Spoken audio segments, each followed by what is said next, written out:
Happy first day of spring. It is March 20th. This is Heidi Hatch with KUTV 2 News with another edition of the Take 2 podcast.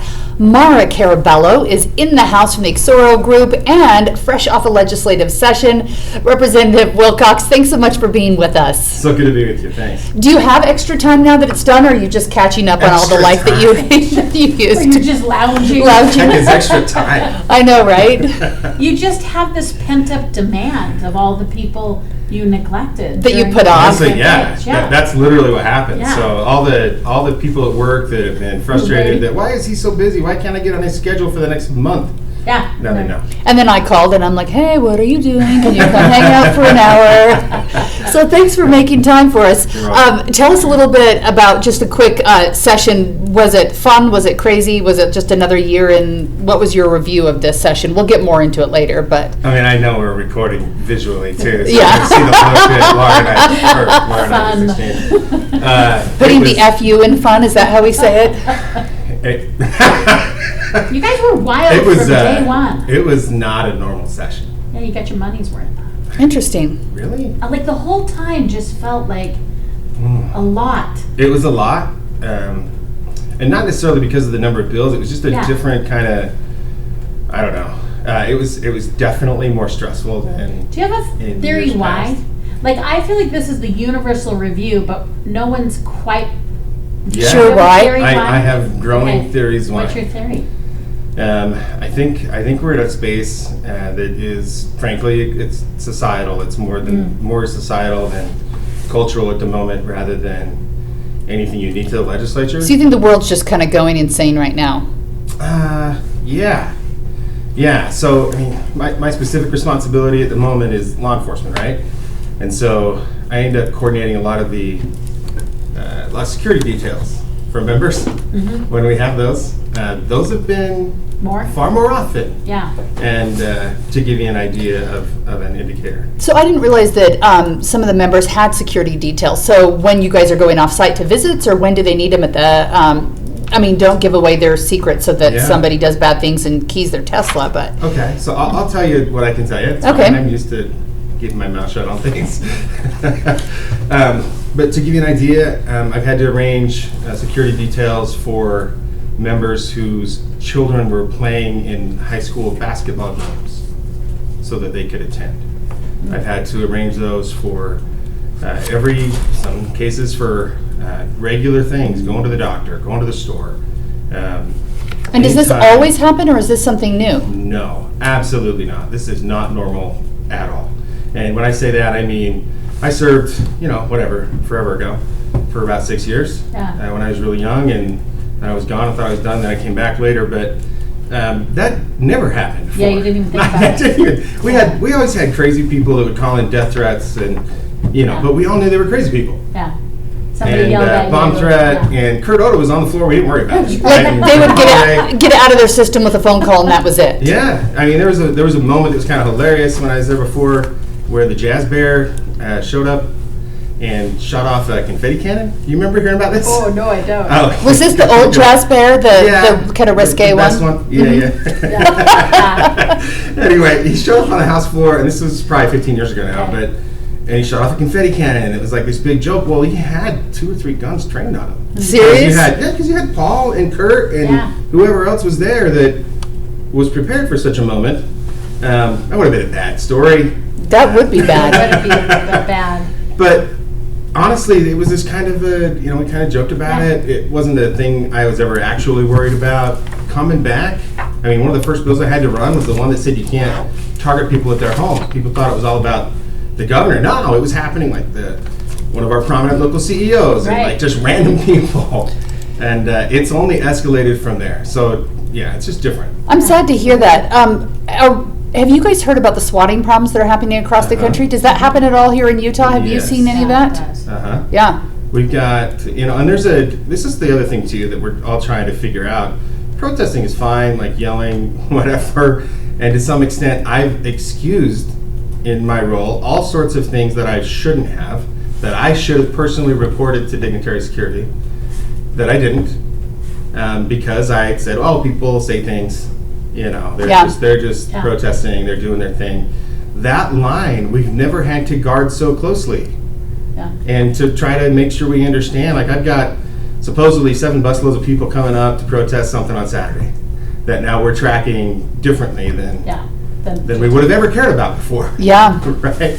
And so we've had to have those conversations, and law enforcement has to respond and prepare differently because there's, including with our executive branch here, we've had just an increasing number and frequency and serious nature of threats to people. I did not realize that, because here in Utah, the governor has security, but last time I checked, the lieutenant governor didn't. Has that changed? Well, that was actually a series of debates too. She didn't, and then when they came in, she did, and then that got taken away, and then there's been reason to reestablish it.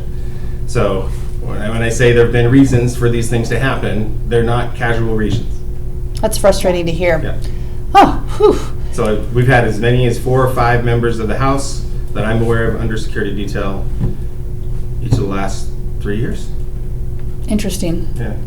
Maura, have you had need for security detail, or have you had a more relaxing, like, walk away from the legislative session where you are just chilling out and have some extra time? Our household has had security detail. You've got your own. Yes. But no, it was just a wild.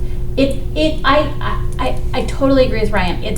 We're all really volatile right now. Yeah. I read an article, and I of course can't remember the name topic, but it was a scale of rudeness since COVID, and like we're all reporting ourselves as being much more just casually rude. And I'm not trying to totally equate them, but a woman I work with was telling me the other day she was checking out with one of her kids, and her kid was having a come apart, and she was like, "Oh yeah, he was losing his mind," but she had it under control. She said this guy behind us in line just started screaming at her 6-year-old, and she said, "I was just struck by how we're talking to each other," and like this is just normal family, normal. I mean, and I just think we're all really wound up. Things feel unstable, little things feel ready to throw down. Our tribalism we have dialed, and not just like Republicans, any tribe we can join. Yeah, all kinds of tribes. It's Republican on Republican violence. Yeah, it is weird, and social media is weird too, because I found Instagram to be my respite from politics, where you could just go and look at pretty pictures or whatever. But I follow, I have friends on all like different sides of the political spectrum, and people who've never posted politics before, when I'm clicking through their stories, just looking for a little joy before I go to sleep at night, it's all like something they're sharing about politics, and like they're angry at this or that, and I'm just like, guys, like show me a cat video or a raccoon doing something funny cool. Sometimes is mean funny now. Yeah. And I'm good with funny. I'm even good with sarcastic, but there's now this bite sometimes that you're like, that was pretty cruel actually. Yeah. And we've grown accustomed. That's the thing is, so I lived in Uganda for a while. I remember coming back, my parents, we went to that Clint Eastwood, is it called Unforgiven? Oh, yeah. So I had watched no television. It was a big change. I was like, I was so impacted by that. And now I'm like double HBO, only 63 people died. Like the point is we become so acclimated.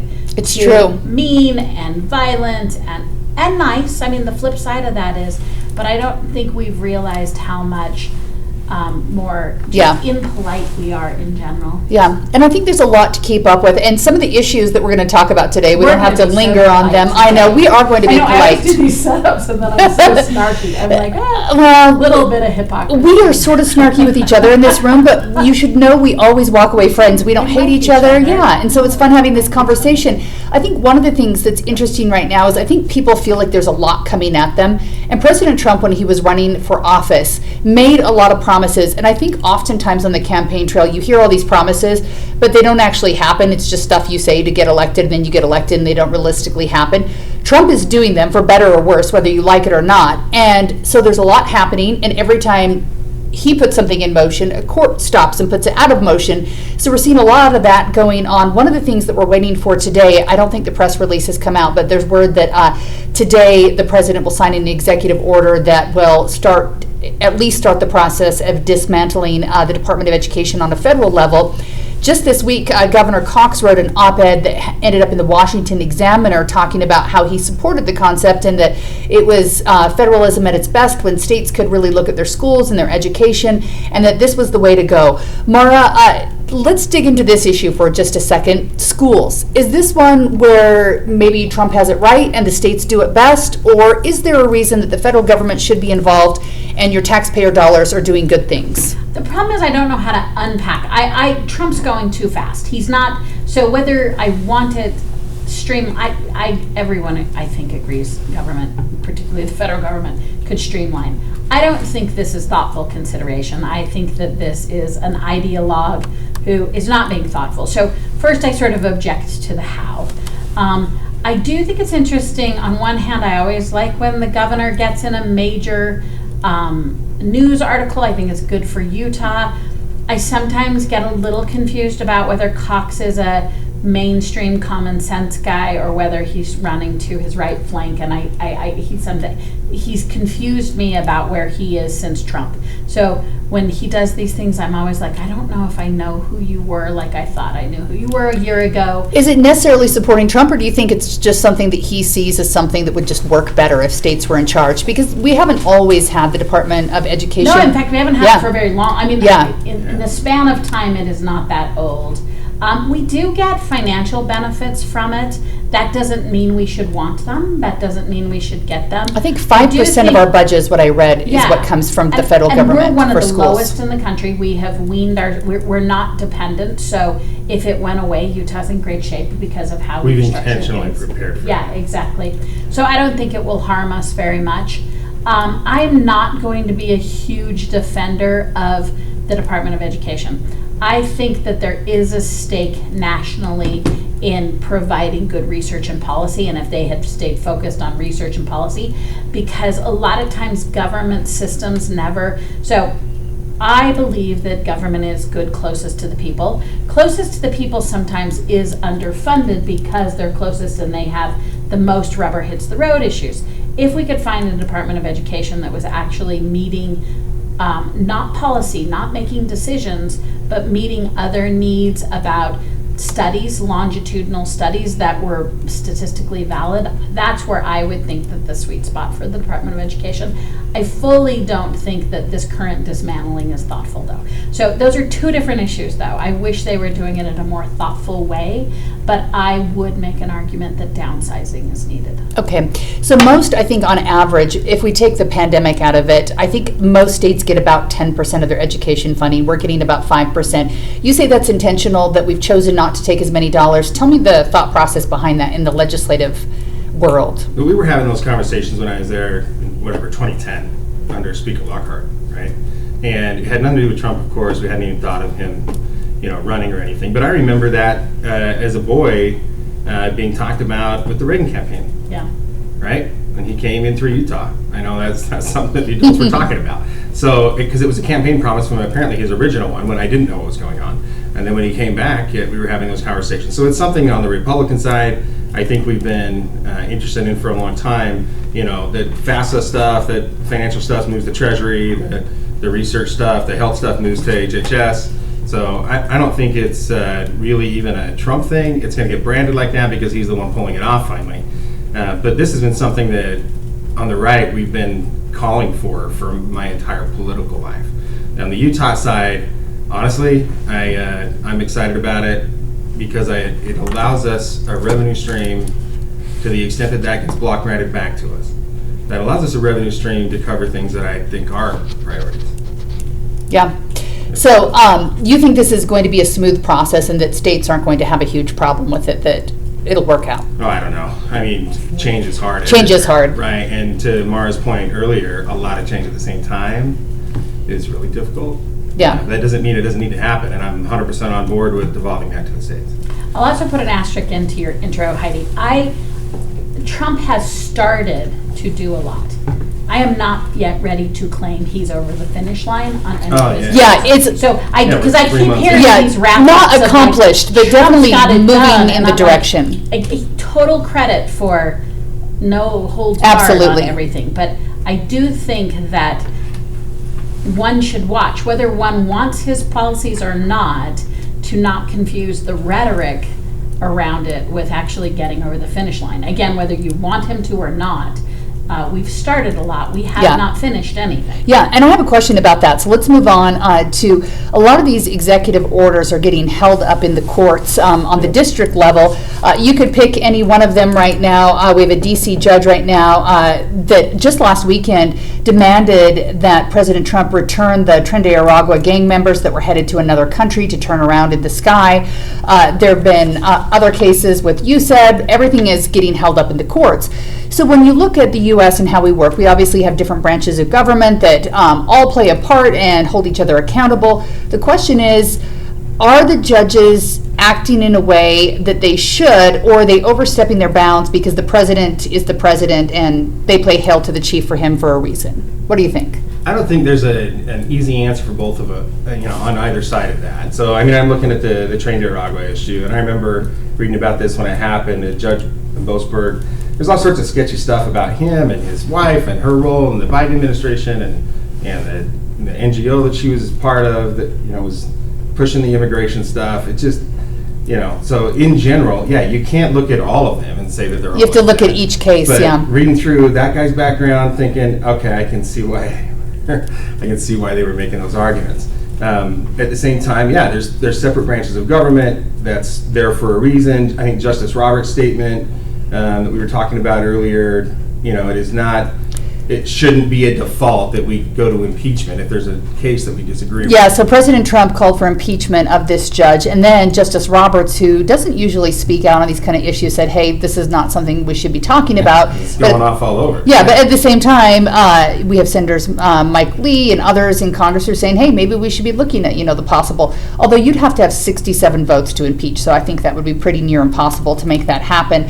So, Maura, when you're looking at these cases, is there a reason to look at it and say, should judges be getting involved in, let's say, international or foreign affairs, or is it a case-by-case basis and we really should be, taking these executive orders through the court system and deciding if they're legal and part of the process that a president can do? I think that our judicial system right now is what is mapping to the form of republic democracy we have. So process is So what you don't think it's protects us. lawfare? Process matters in the United States. And they're protecting process.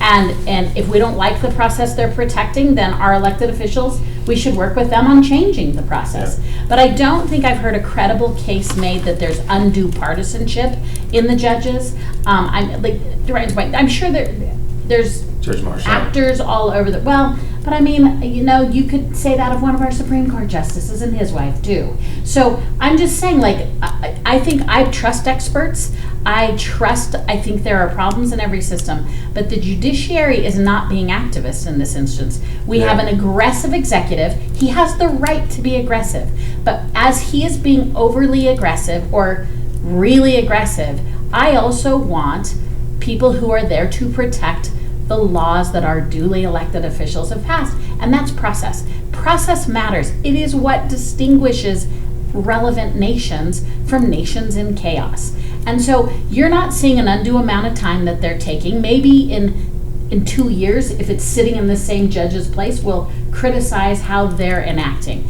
But they jumped on it. They've been narrow in scope. They've been clear on it. I think right now, America, regardless of where you are on policy, should be grateful that there are people in place, just as our system has demanded of it, who are protecting our process. Well, the whole point is checks and balances. If there's not a check, then there's no balance. Right. Right. So you have this situation, they don't choose what cases come to them. Right. So you have people that are filing their appeals, and they happen to be the judge that's assigned to that, and then they have to rule on it. So that's fine. There's going to be differences of opinion and all of that along the way, but that's part of it. And to the extent that one of them gets it wrong, it's going to be appealed again. Yeah. Until it gets to the Supreme Court. That's when it's supposed to happen. So we'll have a busy Supreme Court season coming up. And they're all over the place in terms of what they're looking at. One is a constitutional issue with USAID. One is a process issue. And I mean, even this rhetoric around, this judge wants to give back gang members. No, one, they're alleged. The word matters. We don't know. There's the executive branch has released no documentation. Some of that have been confirmed by law enforcement, but still, process matters. So I think this is all within the appropriate bounds. We don't know how they're going to rule yet. And we have what is clearly a very aggressive executive branch. And it's important that these issues get unplugged, or we will lose the fabric that has made us special.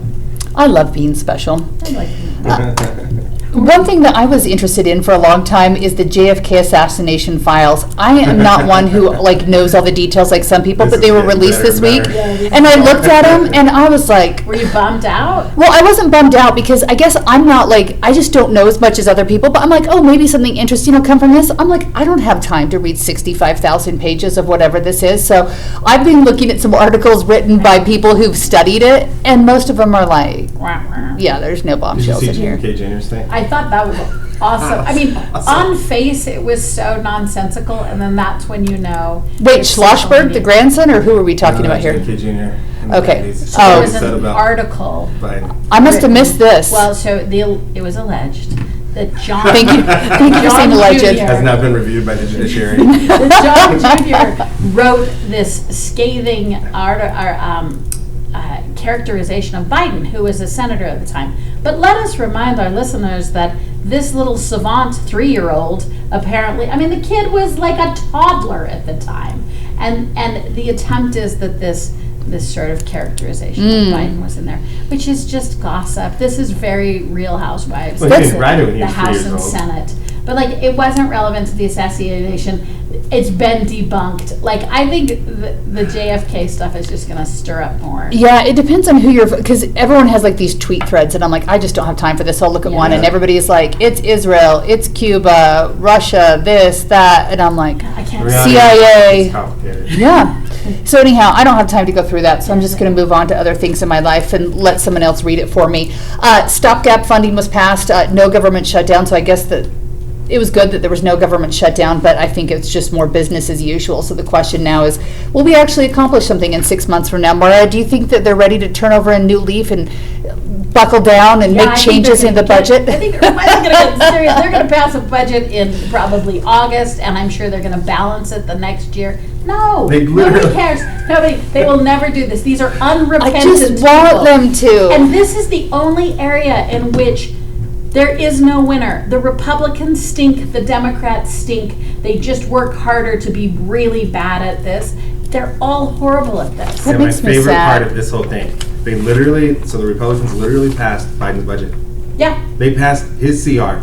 Yeah. They didn't change anything. Only in this scenario, the president got super excited and kind of forced the issue. Right. The Freedom Caucus voted for Biden's budget. Like, they're not remembering like where this came from. And then the guy that said that this was a bad idea, Congressman Massey, was then the target Yeah. of the Republicans. Yeah, It was awesome. It is a free-for-all. They are Like, not. what? It's like focused what on is up is balancing down and it. down is up. It It's just crazy. doesn't make sense. It's not. Yeah. No, there were no wins for Republicans Yeah. in that budget. No, Other did they than just not government want to shut down? Was that the win they Maybe. wanted? It's all political. I mean, I agree. I sort of was. I was on board with the Dems voting for it until I read Nate Silver did a piece on why he wouldn't have, and he persuaded me that they should have obstructed. But the whole point of this is it's all politics. Like, none of it is, we are not talking about which responsible part of the allocation we liked. We're Right. talking about the gamesmanship of when and how one continues to do this, because there won't be a budget They're in still September either. spending on steroids. They Yeah. still are doing that. So It's crazy, but Yeah. the Dollar reality bills, is, yo. if we're going to get it down, we're also going to have to cut things people care about. Yes. And we do not have the appetite to do hard stuff right now. I know. There's going to have to be We some may be if they don't crying. do it members now, of Congress. there's no shot. Yeah. Like, Yeah. this is the one shot in this massive disruptive moment. Yeah, so I'm hoping that it happened, but you guys have just crushed my hopes and dreams that maybe there will be some fiscal responsibility. So here's the upside. It is the season of pools, and I love pools. Like March Madness So, pools? Like March Madness. Oh, like, okay, like okay. games of chance. Games Yes. of luck, I'm sorry. I was Really jumping towards excited summer for summer, pools. yeah, Yeah, yeah. I love swimming. No. I'm like, okay. No, so I think the upside is we could probably start a pool about how long and what kind of continuing resolution we'll see in the fall. And that would give us a little variability, like it Ooh. wouldn't make it so predictable. We could try and decide what kind of shenanigans will be around inevitably not passing a budget again. All right, financial badness. Maybe I'll make something Yeah. up. Our But you listeners could- can send but in you could win a $5. $5. Yeah. How much of the Doge cuts do they actually codify? This is what we're talking about. Like, Yeah. let's make this a Ooh, little more fun. that might be exciting. So, Secretary of Defense today signed a bunch of theirs. so we're the local poly market. I like this. All right, I'm gonna have to think through this My and see how to glass make half it full. work. All right, we're gonna talk about the Utah legislative session. Each day, we're getting a few bills that come through that the governor has signed. Most of them have not piqued my interest. There was one that was really stupid that I was like, oh, we wasted our time on this. But we now know officially that the state of Utah, when referring to us, is Utah without the extra A. Utah on. It's just Utah. Whose bill was this, and why did it matter? I don't know, but it was all for you. It was just so I would say this out loud. Media. Well, I guess maybe there was no AP style guide on it. So This was anyhow, my we've second- solidified our This demonym. was my second in-depth round with this controversy. Oh, really? So you dug into this? Yeah, in 1996, I was the Centennial Director, and this became a huge issue during the Centennial about whether we have the A or whether we don't have the A. We had a committee to study this. Are you serious? Did it have financial funding?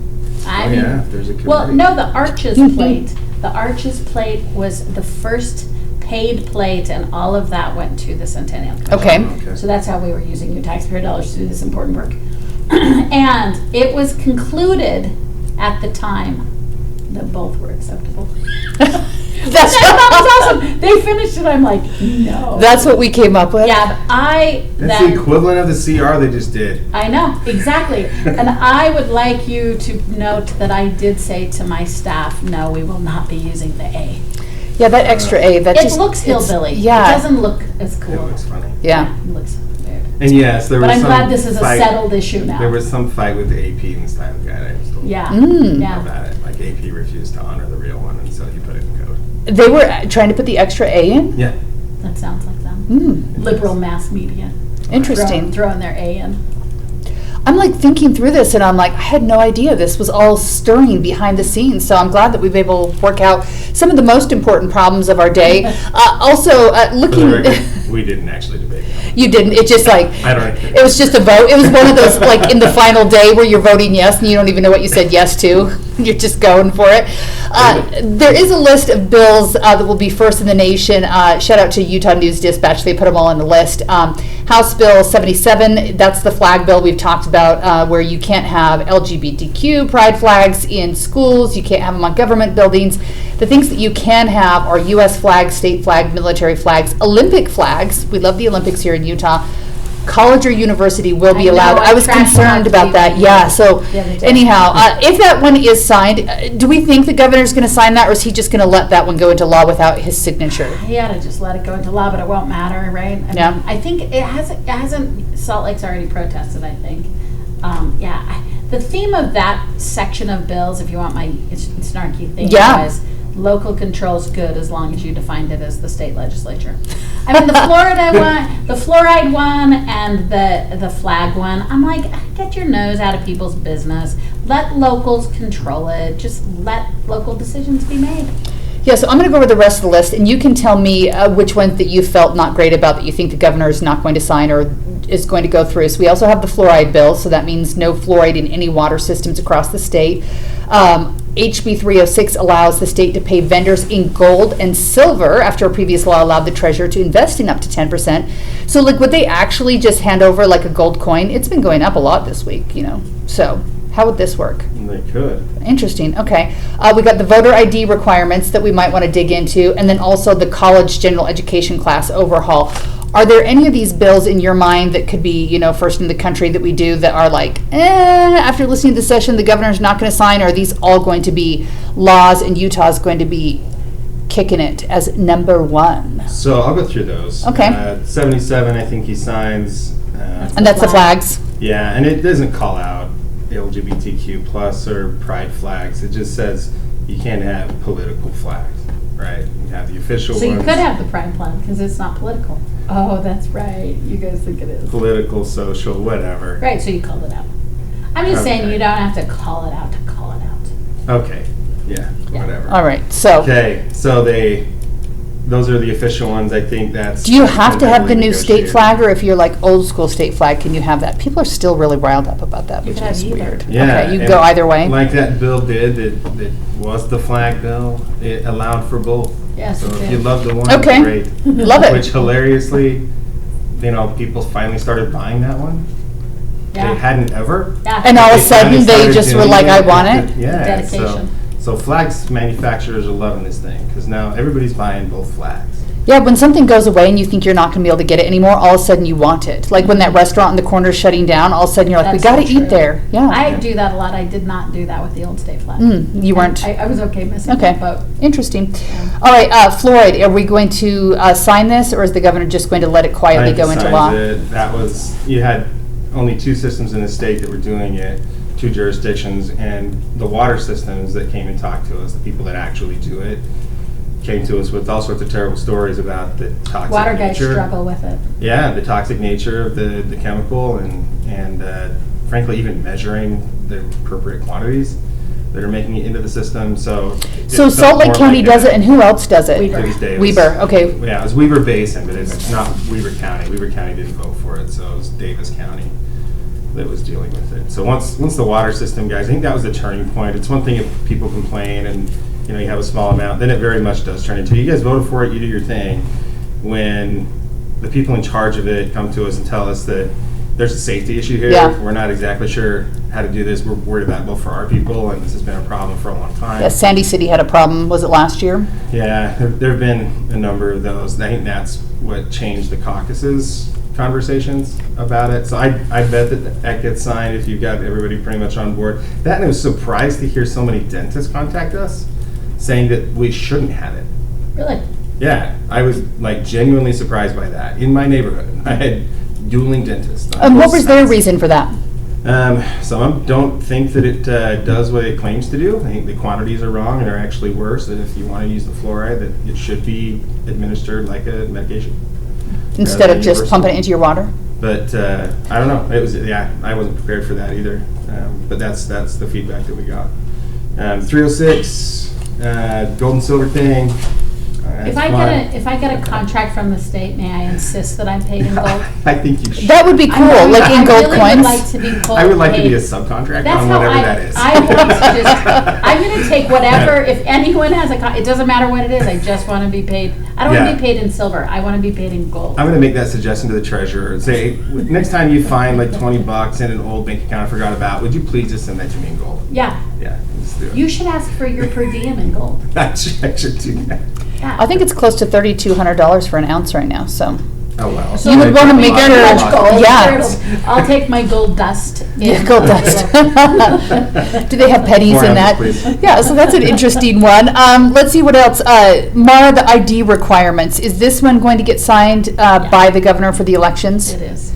So Yeah. we were one of the first to go to all mail-in balloting, and now we're backing off of this, so. This was I feel like, what is it called when my captors, when I relate to my captors? Stockholm Syndrome. Yeah, that's sort of my theme for the many controversial parts of the Yeah. session. I feel like I have Stockholm Syndrome, and this is one of those where I'm grateful for the compromise. So I will remain grateful for this compromise. It started out as a much worse bill, and now it's a less worse bill. So are we Just say still this is a putting highly our- negotiated one is Yeah. is an understatement of the century. Yeah. So tell us how it ended up. We have to put our ID number on the ballot before we mail it back in? Is that what we're doing? Well, and I think the big thing is you have to opt in. You have several years to do it. They're going to tell us a lot about it. We're all going to be totally informed.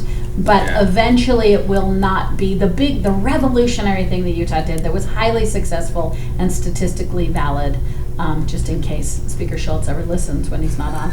But I think he listens to us while he pitchforks hay. What do you call I'm that when sure he you're does. chucking hay? Yeah, so the big change is we'll all have to opt in, but it's a long lead on it. And then there'll be a secondary form of ID, which a lot of the clerks point out is actually less secure than the current, but hey, what the Yeah. hey. So it's minor, it's less major changes. They should have listened to me. I wanted to scan some QR codes. It's Yeah, you where it's did. at right now. Well, they didn't listen You to have me. time. I mean, there's still, we can still. We can still negotiate Yeah. this. SB 334 is the overhaul of college general education classes statewide. Starts with a pilot program by establishing the Center of Civic Excellence at Utah State University to govern all general education courses. This is the effort to weed out garbage that we don't need. Also saying that there will be humanities courses that are required in Western civilization, American institutions, and the rise of Christianity. So, Maura, is this one going to get signed? Yeah, so here's what's weird about this one. I want to get ahead of steam going and objecting to this heavy-handedness and yada, yada, yada. This was like so bipartisan. I don't know if anyone objected to this. Interesting. Bill. It was a complete bipartisan effort. Everyone was on board. So like, I'm going to stop my trash talking because this really was a bipartisan. Okay. bill. So this is really the end of 3 years Yeah. that it's taken for him to get to this place. This is Senator Johnson, who is, professor at Ole Miss and then at Utah State. He's a state senator.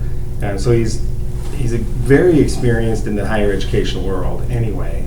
And really, when I first started having the conversations with him, he's trying to get back to, study The basics. of the great books, the classic political thought. He's talking about John Stuart Mill and Yeah. John Locke and Adam Smith and Karl Marx and like all of these thinkers, and how to, really the end goal being teaching kids how to think rather than Not what to think. Yeah. And if you start with a more solid base, I had a class or two like that in my own poli-sci, studies in college. But building the entire structure around that, I think, is pretty cool, making that more generalized. And we'll have to see how it Yeah. goes. It's pilot. So. I do think there's a big focus on college right now and making sure that it's dialed in so it's worth the money and worth sending your kids there for. I had one of my college professors from Southern Utah University was up here taking a tour with some of his students yesterday, and that was part of the conversation, is that how do we make sure that the university or the college's experience is you're getting what you pay for, you're getting what you need to enter the world, because there's a lot of people at this point saying, like, why do I need it? What good is it for me? Is it helping me out? And so I think it's a focus that is an important one to figure out that we're getting what we pay for and it's a good thing. So it'll be interesting to see how that shakes out. The AG, since we last met, I'll wait for that for a second. Signature gathering. Anyone heard how that's going for the effort to overturn the union bill? Maura, you always have tabs on this. Both are ginned up right now. Both have hired consultants, both the pro and the con. Everybody's got their armies. I don't know how to say, I'm going to say the UEA side just for the Sure. sake of ease. Yeah. So this is the pro-union side. Yeah. They have hired a professional signature gathering company. They are also really making a heavy volunteer effort. They're making the argument that they have so many members that they should also be able to take a big go. The bar is just insanely high for referendums. Is it 140,000? Yeah, I mean, it's 8% of the last of the presidential election in 15 of the 29 Senate districts, and you only have 30 days. You have an additional 45 days to rescind. So if you're not on the UEA side, you would have this 30 days plus another 45 days to run your full campaign. So to do a referendum in Utah, and if anyone knows me, I love myself a good initiative. Referendums are even actually in many ways harder than initiatives are. The only good news about them is sometimes it is easier to motivate people to be cynical about something that has happened and to sort of, it's always the no side, the cynical side. What we know of voters is we feel more confident about a criticism. We're sometimes hesitant about a yay vote, but we're always like, so they might get that. Now remember, what this does is it doesn't automatically repeal it. It just brings up the discussion about, for voters. Yeah, for the voters themselves. So if you talk to the UEA and the other labor unions, as I have this week, they are very high. They are like feeling like they got something. They're amped up. They're feeling like things are going. So that's what you're going to hear from that camp. I will just tell you, it is so hard. It is so hard. And it is so hard. So I'm not sure where I think their success is going to be. The non-pro union side are also ramping up. They're sort of organizing around Americans for Prosperity, although I won't say that's the only group. There are many members, as well as those members in the House and Senate who felt strongly that they had made a good choice and wanted to support the decisions that they're making. Mm-hmm. So they're also hiring professionals and ramping up with the campaign to make sure you either know to not put your signature down, or in fact to talk to you after you have put your signature down and have you take it off. Both sides are up and going. The clock started I think it was the Monday after the session. Yeah, it was the I don't Monday think it was after. the Saturday after. Yeah, you had to wait till Monday to Okay, file. so the clock started the Monday after the session, and yeah, they'll have to get, I think it's like 146. But remember, you have to over collect 10, 15, 20% because you just also have to make sure that you're They're accounting legitimate. for the Yeah. fudgeability Yeah. of the Does this make you feel sad inside after the legislative session when a bill passes and then you see the It's not referendum? Yeah. Or are you like, hey, I love this I mean, that process. particular God bless bill America was and Utah. Torturous. Absolutely torturous. That was not fun. Oh, no, it's terrible. Like, broken commitments all over the place. The bill that we sent over to the Senate, both different unions violated their agreements. The Senate ultimately did, because they rejected the unions. It was terrible. It's a terrible experience. Yeah, the process was hard for both sides. If you talk to either side of this issue, they will both tell you the other side lied. They'll both tell you the other sides weren't honorable in what they're doing. So this has already got a lot of heat on it. Yeah. And I mean, this is back to our conversation at the beginning. yeah, and both sides are feeling really cruddy about each other. Like I have not heard this much, just genuine dislike of the process, distrust of the people in the process on both sides. And from my seat, it does feel more aggressive. This does feel personal to me. I don't feel like it's as policy driven. Yeah, and the interesting thing is that you saw the governor when he came out with all of the leadership and gave that raise to the teachers, and I think there was some maybe thought that maybe that would smooth things over. I think it just made everyone more mad because I see teachers, I see firefighters, police officers, the people that we teach our kids should be the heroes, not our basketball stars or whatever, posting and mad about this. So when you see it, I think it's in people's conversation, even though maybe a lot of legislative issues aren't, because people that are in your life and serving your family or posting about it online. So here's what is going to be interesting. So I come down on the UEA side, but I'm not gonna. They can carry their own water here. But like, what's interesting is this is one of those hot political issues. When you listen to both sides, they don't sync up. You know how sometimes the pro-con syncs up. Your pro matches my con, kind of. So it's a matter of what your opinion is. When you listen to this, it's going to be hard for voters to discern where their truth is, to be honest with you.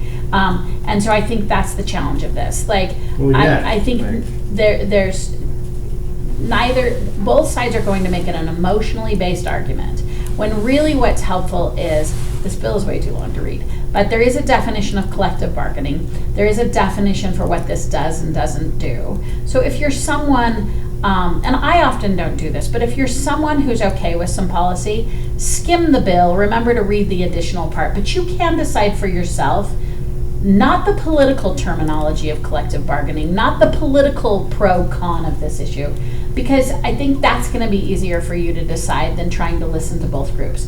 Because both groups are pretty political right now, and both are going to sell heavily emotional sells right now. So I think it's well, they better be hurry, because I'm ready to shed emotional baggage because it's the first day of Yeah. spring. I want to feel lighter, so Seriously. giddy up, because people are Giddy going to be in let me have some freedom mode soon. Both of them have websites up if you're interested. Okay, Like, you I'll have to go- search them up. All right, Google it a little. I'll try to hook those up to the podcast here. And finally, before we leave, you mentioned that we have to have an extra 10 to 15% in signatures. I'm bringing this up because the AG filed about a week ago charges against 11 different people who gathered signatures for the Cox-Wilson and several other campaigns. I think there was 4 or 5 campaigns in the 2024 primary election. These people were charged with forgery, where they wanted to get their extra $10 or whatever it was for a signature, so whether they made up names or they couldn't be matched up. This is a process that we know is an issue. Were you surprised that 11 people were charged with this, or No. we know this happens in? Yeah, we've seen it in all our own races. People that we know, they say they didn't sign that, and then you look at the signature and it's not there. So, it's been something that's kind of been under the table. This is the first time I've ever seen lawsuits. Is it a good thing because it'll clean up some of the signature gathering, you think? I hope so, because it's straight up fraud. Yeah. These guys ought to be prosecuted. Yeah. It's like stealing a vote, right? That's the equivalent of that. If you gotta have so many. This is not a vote. This is just a vote to get someone on the ballot. No, same thing. Well, not just someone on the same thing. someone Being on the a ballot and wanting to have an issue on the ballot are not the same things. No. I mean, I'm not defending. This is a good part of example the of like talking over each other, I guess. What I'm saying is that this is part of that process that is a vote in that part of the process, right? You have to have 140,000 over the 15 districts.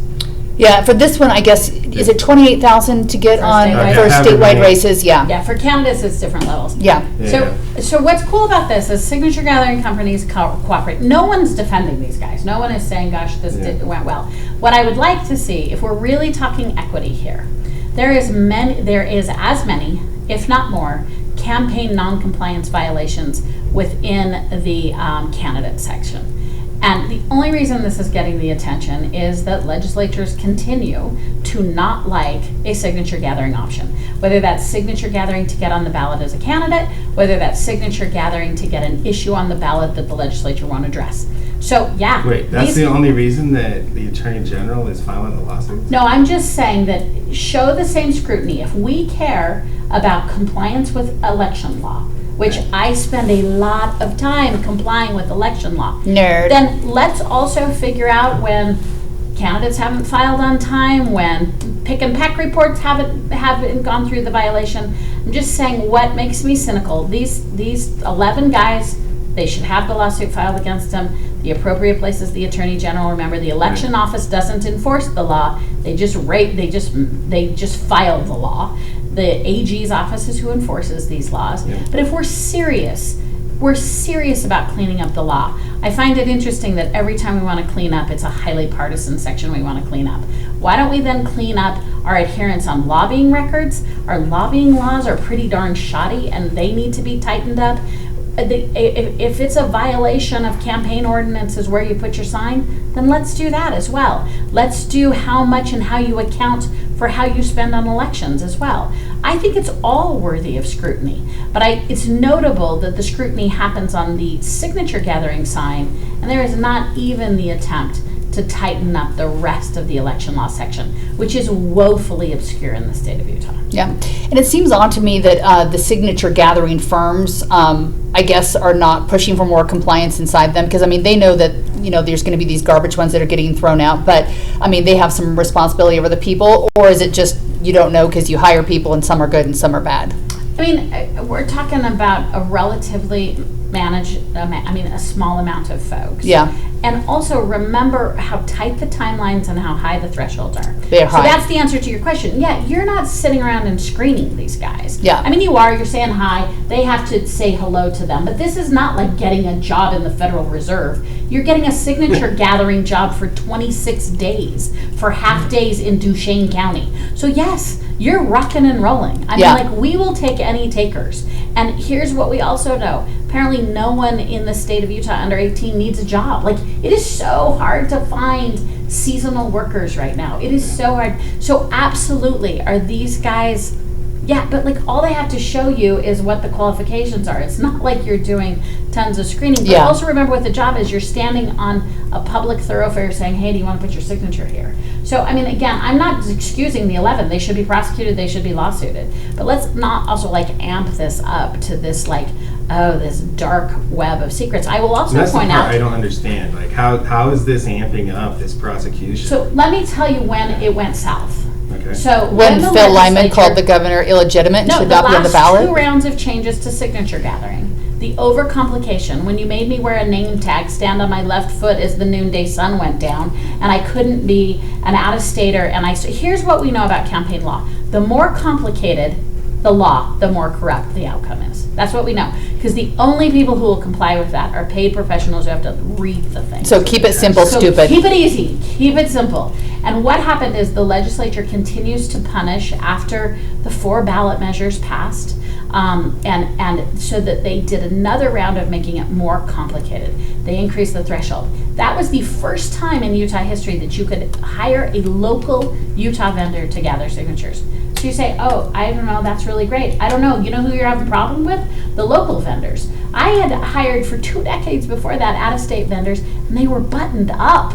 They did comply, but the law has become incredibly complicated. It has become incredibly hard to execute in the amount of time. We know of election law. Simple is better because it's easier for the public to figure out what's going on. It's easier for whoever is enforcement on it to figure out what's going on. School gym every 2 years. You just it's easy to track. It's easy to do, and the legislature continues to make it harder and more complicated, to make it harder to reach those thresholds because they have never liked the alternative for either candidates or ballot measures to have signature gathering. And you are the legislature here. Are you the bad man? You spent your entire career. I was doing the royal we. Yeah, I mean, I guess I would dispute the, calling it a partisan section of the code or something. I don't think it's a partisan issue. It's for me anyway, at least as we just want it to be valid, right? I don't want to find out from my neighbor across the street that somebody lied to her and forged her name.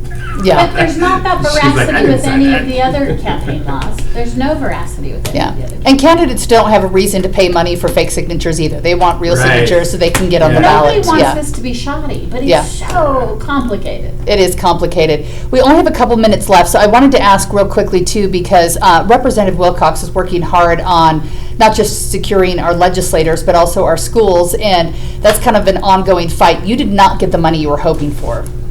Oh, on school security, yeah. It's $25 million. We were shooting for, 150. So no, it was a down year all the way around for the budget. We run kind of a strange system, and this is one of those conversations that we should have another time. Okay. On whether or not we should look at the structure of how we do this. Because what happens now is the governor puts out his budget, which is largely a fantasy in December, because nobody knows what it's going to look like in February when the real numbers come out. And then we come in mid-January and have this idea that we're going to dig into all these budgets and all these people are begging us for everything in the world. And then we make our recommendations, and literally it means nothing. You're Congress. It's nothing. It's all fake. It's all show. People ask, well, why didn't you do this or that? It doesn't matter. We'll make a recommendation at the end of the day. EAC is going to do what they're going to do. But they don't even know until after February 18th when the real numbers finally come in. Yeah. So when the real numbers finally come in, then it's free for all. Then it's all. I'd be interested in your perspective, and I think everyone on the Executive Appropriations Committee, it's legit. I'm not speaking to people here. Yeah. But you've spanned that time where that group has consolidated. The process has been consolidated. Yeah. I'm not suggesting that anyone in the process isn't doing their best, because they are. But I've been concerned on behalf of the consolidated people, on behalf of the few. Yeah. It seems like as we've grown, I think that may work for a small budget state. We're like a medium budget state. We got some money here. I think part of what I would love to see the legislature reconsider for their own benefit, again, not as a pointing of fingers, but I think that the executive appropriations and how we've subtly over the last 10, 15 years restructured how money goes through, I think that there's too much consolidation of decision making on too few. Again, it's not that the few aren't doing their best. I would like us It's not even that they're not doing a great job. Yes, it's just a lot. It's a lot. Kind Too of much. Lockhart political philosophy about process. Yeah. I know you also believe in a lot too. So, but to your original point about the $25 million, what it really means is we got the assessments done at the end of the year. Right? Yeah. They were due December 31st. We got them in. We found out. We finally had real numbers. It was around $500 million. Which is kind Which of is what the 25. need was. Is what you felt like you needed. No, they're not what I felt. What they literally had when they did What the they assessments on enumerated. existing facilities. So just to be clear, this is things like doors and glass and like hard, you go Secure into a school and the entrances. schools wrote down what they would need to qualify as a secure Bleed school. kits. Yeah. Right? Like qualified Right. first aid kits. Right? So not just like doors a that lock Band-Aid from and the Neosporin. inside. Yeah. It's the stuff that we now will require all new schools to build with. Yeah. So that we're not backfilling, Yeah. basic security stuff. But we got 25. So that's not going to go very far. Will you just give No. it to a few schools to accomplish those, or will you just try to spread out the money to everybody? So we're going to use those same assessments, right, that we just barely had completed in every school in the state of Utah. And we're going to go down. We already prioritized, we prioritized weekends, for example. Yeah, holy cow. Yeah. Like in any kind of an emergency, you have to have those. Lock boxes. We prioritize the things that we felt like are the greatest obvious need. And then we'll go down from there. But the reality is, until we have an ongoing solution, until there's ongoing funding that is required to be spent on school security, this stuff's going to come back every year, and it's going to be, whether it's a good year and we get 100 million, or it's a poor year and we get 10, right? You're going to have a bunch of schools that aren't ready. And usually when you get that money is when a bad thing happens, and then, but Yeah, hopefully that's we the don't want difference in that other bad thing to states. The happen. Other states that have solved this stuff, it's because they already had the disaster, and then everybody gets religion. All right, well, you have earned yourself a permanent invite back again, since you said we need more time to discuss this issue, so we will do it. We're out of time today. So glad you could join us here. I hope you do get a little relaxing in after the legislative session. Maura, you're going on a little trip this weekend, so hopefully you'll get some relaxing in. But thank you for being a part of the conversation. It's always fun. I come in here and I'm like, oh, I learned new things from both of you. So great time. Thank you for listening. Tell your friends about us, and we will be back again next week, and you'll be back again soon, too. All right, thanks, Heidi. Thanks, Mark. Hey, seriously? Taking my jacket off.